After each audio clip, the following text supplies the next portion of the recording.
Bonjour à tous, bienvenue à cette nouvelle émission hebdomadaire de Chronique Éco sur CCTV français au cours de la dernière semaine. Une des plus importantes actualités en Chine a été la 8e édition du dialogue stratégique économique sino-américain qui a eu lieu le 6 et 7 juin à Beijing. Le conseiller d'État chinois Yang Jiechi et le secrétaire d'État américain John Kerry ont co-présidé la partie stratégique, tandis que le vice-premier ministre Wang Yang et le secrétaire au Trésor Jacob Lew ont co-présidé la partie économique. Des représentants politiques de haut rang venus des deux pays ont discuté de problèmes tels que l'avancement des relations bilatérales, l'approfondissement d'une coopération pragmatique et de la gestion des différends et des problèmes sensibles. Le président chinois Xi Jinping s'est exprimé lors de la cérémonie d'ouverture commune. Selon le président Xi, les deux parties sont d'accord pour intensifier la coopération stratégique, développer la coopération concrète, gérer convenablement les différends et travailler avec rigueur pour construire un nouveau modèle de relations entre la Chine et les États-Unis. Le travail acharné donne des résultats et les efforts des deux nations lors des 3 dernières années ont été fructueux. Et à l'occasion du 8e dialogue sino-américain, nous sommes allés à la rencontre du professeur Teng Jianjun, grand spécialiste des relations et des affaires sino-américaines. Il nous explique plus en détail les objectifs principaux du dialogue stratégique et économique sino-américain et la situation actuelle des relations entre la Chine et les États-Unis. Bonjour, Monsieur Teng, merci d'être avec nous aujourd'hui. Il s'agit cette année du 8e dialogue stratégique et économique sino-américain. Comment évaluez-vous le rôle de ce mécanisme entre la Chine et les États-Unis? Au niveau du développement des relations entre la Chine et les États-Unis, jusqu'à aujourd'hui, on voit un chemin fait de difficultés. Il y a des hauts et des bas. Surtout après l'établissement des relations diplomatiques officielles, les deux pays ont changé leur position dans plusieurs domaines. Avant, la Chine est comme un petit marchand qui vend des t-shirts.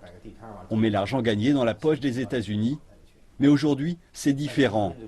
La Chine ouvre une banque. La Chine est comme un banquier et participe à beaucoup d'activités internationales. C'est un changement historique après la politique de réforme et d'ouverture. On voit un grand changement dans la position de la Chine et dans celle des États-Unis. La progression de la Chine est très rapide, mais les États-Unis, ils ont leurs problèmes politiques.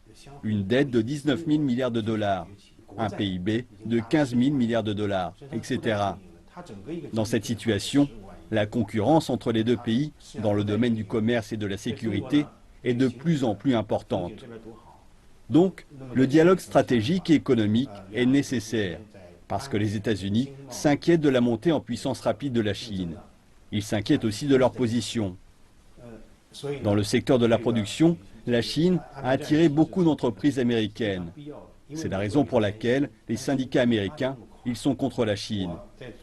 Dans cette situation, la concurrence entre les deux pays, dans le domaine du commerce et de la sécurité, est de plus en plus importante. Alors, le dialogue stratégique et économique de haut niveau, face à face, il a l'air particulièrement important. Dans ce dialogue, les deux pays discutent des grandes questions, y compris de la sécurité, du commerce, etc. C'est une plateforme nécessaire pour promouvoir la compréhension mutuelle entre les deux pays. Alors, pourquoi a-t-on ajouté le terme économique au lieu de tout simplement dire dialogue stratégique sino-américain? Après la politique de réforme et d'ouverture, la Chine et les États-Unis ont connu des développements favorables, surtout dans le domaine du commerce et de l'économie.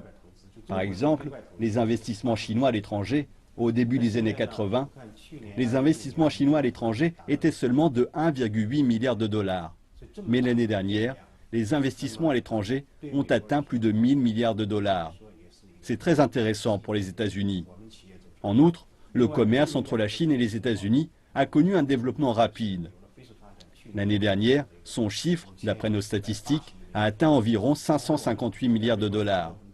Et d'après les statistiques des États-Unis, Hong Kong inclus, il a atteint 590 milliards de dollars. Avant, le bas de la chaîne industrielle était le plus grand marché de la Chine. On avait une valeur ajoutée très faible sur le marché du travail et on a fait du mal à l'environnement. Par contre, aujourd'hui, on a la fabrication d'avions, la fabrication de voitures. Et les États-Unis savent très bien cela. Et dans ce cas, les frictions vont peu à peu augmenter. Par exemple, est-ce que les États-Unis reconnaissent le statut d'économie de marché de la Chine? Théoriquement, 15 ans après l'adhésion à l'OMC, il doit être reconnu. Mais les États-Unis ont incité les pays européens à ne pas reconnaître le statut d'économie de marché de la Chine. Ils ne participent pas à la Banque asiatique d'investissement dans les infrastructures. Non seulement cela, mais ils ont aussi incité l'Australie et la République de Corée à faire de même. Les responsables de ces deux pays ont reconnu qu'Obama leur avait donné un coup de téléphone. Alors, le but du dialogue stratégique et économique sino-américain, c'est de résoudre les problèmes de coopération et de concurrence dans les domaines de l'économie et du commerce. Pour stabiliser les échanges économiques et commerciaux entre les deux pays, le dialogue de haut niveau entre les deux pays est de plus en plus important. Et on sait que cette année, au mois de septembre, se tiendra le sommet des dirigeants des pays du G20 à Hangzhou en Chine. Et dans ce contexte spécial, quelles sont les spécificités du dialogue stratégique et économique sino-américain de cette année? Au niveau du sommet du G20, la Chine et les États-Unis sont les deux pays les plus importants. Le G20 discute des questions de développement économique et la position sino-américaine décide de l'avenir de l'économie mondiale. Le G20 est une plateforme très efficace pour administrer l'économie mondiale. En plus de la Chine et des États-Unis, le rôle des pays émergents dans le développement de l'économie mondiale est également très important. Discuter du G20 dans le dialogue stratégique et économique est inévitable. Par exemple, pendant la visite officielle au Canada du ministre chinois des Affaires étrangères, à part les affaires étrangères normales, en même temps, on a discuté des questions liées au sommet du G20 avec le Premier ministre canadien. La Chine est en train de profiter de toutes les occasions bilatérales et multilatérales pour améliorer la coordination. Le sommet du G20 fait une évaluation de la situation économique. Il va aussi donner des prévisions sur le futur de l'économie. Je pense que sur ces questions, il faut avoir des discussions approfondies.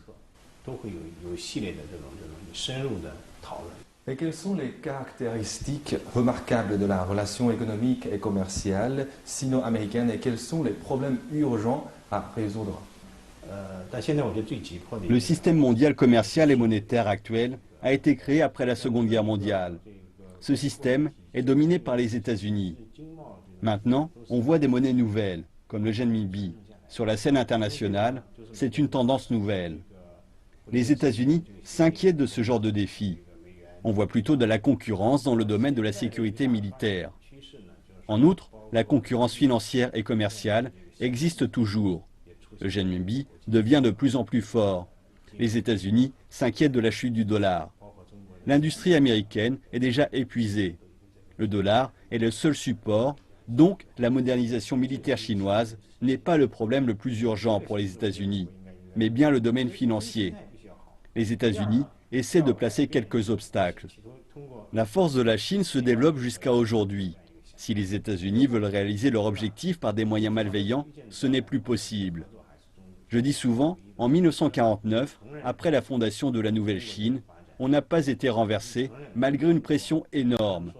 Maintenant, c'est bien sûr impossible. Donc, pour les États-Unis, la coopération avec la Chine est plus importante. C'est mieux pour eux. La position des États-Unis peut rester hégémonique pendant 10 ans, même 20 ans. Et certains pensent que les conflits entre la Chine et les États-Unis, y compris les conflits économiques et commerciaux, les affaires internationales et régionales, les questions de souveraineté et de territoire en Chine, etc., donc sont dues à la stratégie des États-Unis de contenir l'émergence de la Chine. Est-ce que vous êtes d'accord avec cette idée? Les États-Unis doivent changer leur mentalité. Changer de mentalité, pour les États-Unis, c'est très difficile. Les États-Unis tombent dans un cercle vicieux d'engagement excessif. Mais ils ne réalisent pas beaucoup. C'est un grand dilemme. Par exemple, l'engagement au Japon, l'engagement aux Philippines, l'engagement pour l'Europe et celui en Ukraine. Ils n'ont pas la capacité de les réaliser. L'armée est la seule force possible à mobiliser. Mais il ne faut pas en abuser. Par exemple, la guerre en Libye, c'est la France qui en a pris la tête.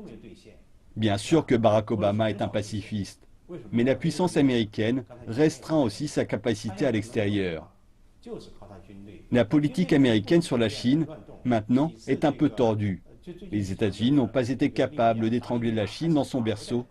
Au lieu de concentrer leur énergie sur l'amélioration de leur système politique et économique et sur l'amélioration des moyens de subsistance de leur peuple, les États-Unis sont en train de lutter contre la Chine.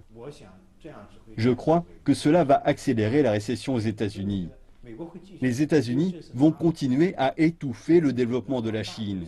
C'est leur mode de pensée, mais leurs capacités ne sont pas à la hauteur de leurs désirs. Et pour conclure, comment voyez-vous le futur des relations sino-américaines et en particulier à la fin du mandat du président Obama aux États-Unis? Si on regarde les relations sino-américaines en prenant du recul, on a déjà dit, premièrement, c'est la grande polarisation de la situation politique internationale. Par exemple, le problème de l'Europe. Pourquoi il y a tellement de confusion en Europe? En plus de la crise des réfugiés et de la crise de la dette, la clé est le manque de leaders. Sous l'aile des États-Unis, l'Europe a été forte de nombreuses années. Mais actuellement, l'Europe est une puissance vide. Un autre exemple, c'est le Moyen-Orient. Deuxièmement, avec la mondialisation économique, l'interdépendance entre les pays devient très importante. Pour augmenter les taux d'intérêt, les États-Unis analysent la situation économique de la Chine. Dans le même temps, pour évaluer le développement économique de la Chine, à l'avenir, l'économie américaine sert de référence. Le modèle industriel a changé. Avant, la Chine se trouvait au bas de la chaîne industrielle. Les États-Unis se trouvaient de l'autre côté. Par exemple, l'iPhone. En fait, les États-Unis ne produisent pas d'iPhone. Tous les iPhones sont produits par la Chine, le Vietnam ou bien Taïwan. La valeur ajoutée est très faible, mais les Américains gagnent beaucoup d'argent en restant assis à leur bureau. Cette mondialisation économique demande une coopération plus étroite. Troisièmement, maintenant c'est l'ère de l'information. Les technologies de l'information ont totalement changé la relation entre les gens et les relations internationales. Par exemple, les technologies des nouveaux médias d'aujourd'hui. Ça a une grande influence sur tous les événements politiques internationaux et les événements économiques. Avec la multipolarisation politique internationale, aucun pays ne peut dominer les affaires internationales. La coopération est le seul choix. Ça détermine la coopération bilatérale entre la Chine et les États-Unis. Deuxièmement, avec la mondialisation économique, la Chine et les États-Unis ne peuvent pas suspendre tous leurs échanges économiques et commerciaux. Enfin, c'est l'information. Tout le monde peut communiquer les informations de manière immédiate. Dans ce contexte, la relation sino-américaine, je pense, n'est ni bonne ni mauvaise. À cause de leur mode de pensée, les Américains vont mettre des obstacles en travers de la Chine. Alors, la relation sino-américaine ne sera pas très bonne. Par contre, en raison de la dépendance mutuelle, on a besoin en même temps de coopération et de concurrence. Dans ce contexte, sous le mandat d'Obama, ou bien sous celui du prochain président, la relation sino-américaine va continuer à se développer, bien qu'elle se caractérise par l'anxiété. Mais les deux pays sont toujours amis. C'est le facteur principal.